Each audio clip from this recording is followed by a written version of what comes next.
Hey guys, Diana here from Garden Love. So today I'm going to make a part of my landscape a little bit prettier. It looks very ugly here. I bought these 3 ferns and I'm going to put them along here. I decided that I'm going to put my Rio Red there.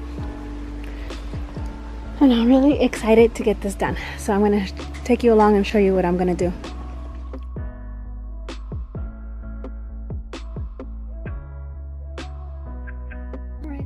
First thing I did is raked any debris from the place I'm going to be working with. I also asked my husband to help me dig the holes because the soil here where I live is like a rock. As you can see, he's adding all his weight here and it was just so hard to dig the holes, especially in the areas where there's a lot of roots.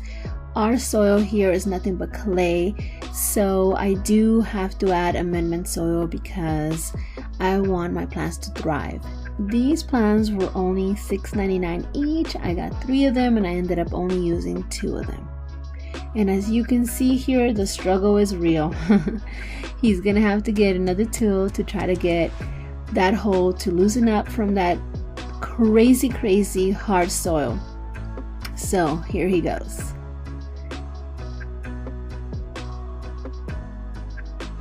Alright guys, so I got the holes that I wanted them. I wanted to put 3 ferns, but unfortunately there's ginormous roots here, so I couldn't dig a hole.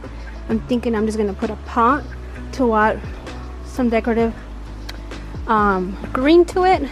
But for now, the first thing I'm going to do is in these holes I am going to put some amendment soil. Mix it in with the native soil.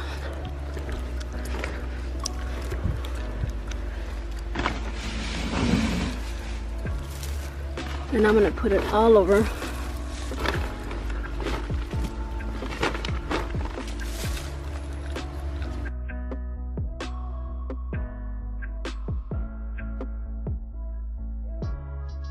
Alright guys, so now that I went ahead and put amendment soil all over this, I decided to put it all over the landscape just because this soil is very clay. It's like clay soil and it has little to no nutrients.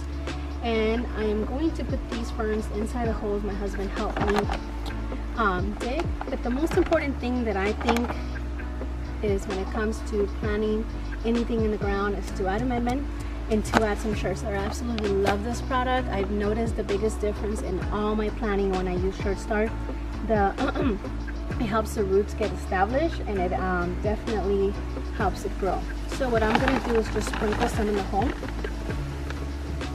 You can see it's all over. Pull this out and put it in there. And now that I have some native soil mixed in with some amendment soil, I'm just gonna backfill it.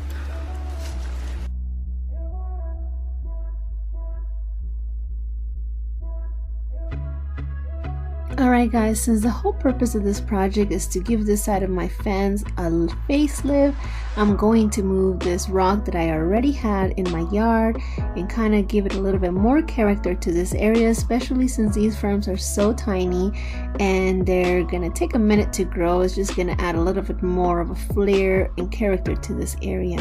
Once I'm done doing that, like as you can see, I'm backfilling it here and I'm making sure that there's no air pockets. I'm gonna move a plant right where I couldn't put the extra fern that I wanted to grow and just kind of add it there for a little bit more green and a little bit pretty. As you can see, it already has some lemons. I'm very excited about that.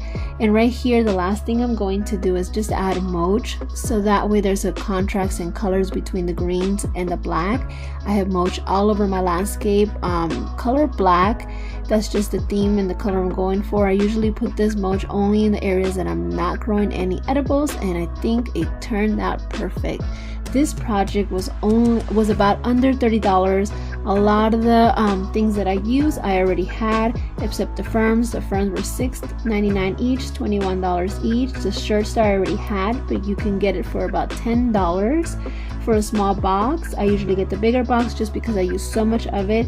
In compost, if you get 2 bags of compost, they're about $5 each. It would be ideal. Between all of that, it was about, I want to say, $40. So I think this was a success. I hope you guys enjoyed it and it inspired you to give one of your areas in your house a facelift. You guys have a great day. If you enjoyed it, please give me some thumbs up and subscribe if you haven't already. Bye bye.